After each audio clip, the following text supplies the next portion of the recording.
Welcome students. We were already doing chapter number 3, that is gravitation. So before continuing our chapter, let us complete our assignment. Let me solve the problem which was given in the assignment. The problem was calculate the value of acceleration due to gravity on the surface of the moon. Mass of the moon is given and radius of the moon is also given. Now let me know that G is equal to Gm upon R square.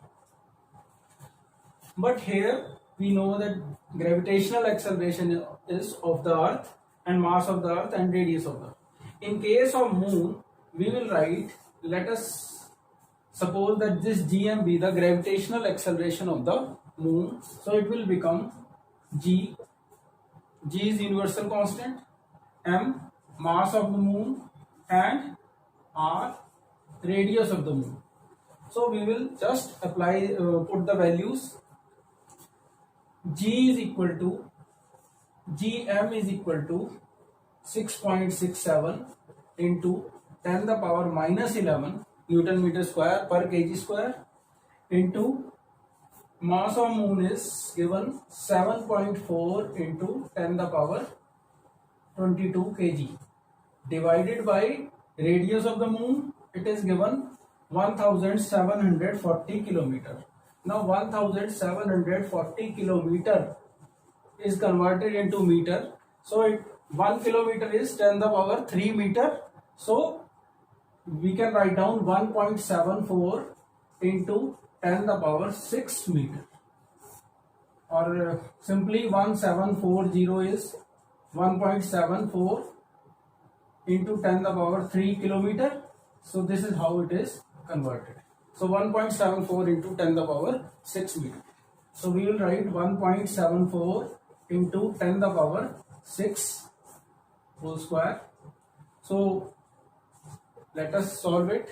6.67 into 7.4 into 10 the power 22 minus 11 divided by 1.74 into 1.74 into 10 the power 6 to the 12. So this is the value.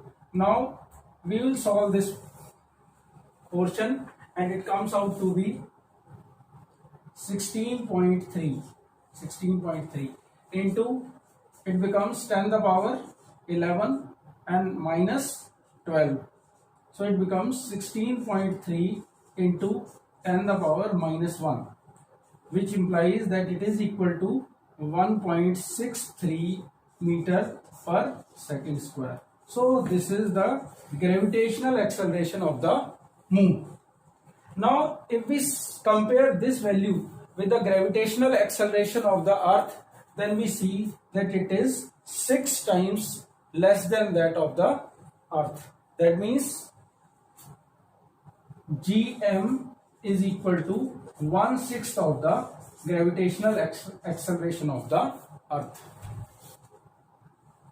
Now today's topic is variation of acceleration due to gravity.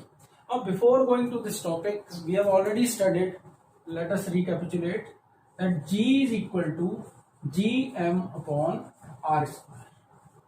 And how it has come? It has come because F is equal to Gmm upon R square. Because M, small m is the mass of the body, capital M is the mass of earth, and R, capital R is the radius of the earth. Now let us suppose that F is equal to ma, but in this case this m is G. So G is equal to F upon m. So therefore it comes out to be Gm upon R square. So here we can see, last time we have seen that this relation, that is acceleration due to gravity, is independent of the mass of the body. So if there are two bodies, let us suppose there are two bodies, we have already seen last time, and if they are dropped from a top building, dropped I am saying free fall you know, that free fall is that when only one force is acting on it, and that is due to the force of gravity of the earth.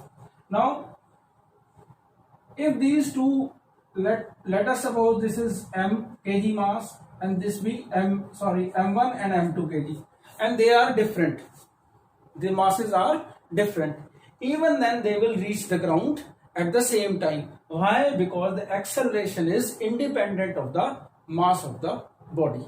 So now we will start variation of acceleration due to gravity. We have seen that g is equal to gm upon r square.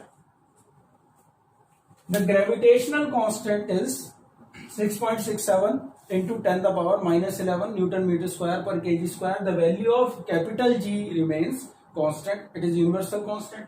Mass of earth also remains constant, but radius of earth may or may not be constant. Now till now we have observed and we have said that earth is a sphere, but actually if we see the shape of earth, it is somewhat like this.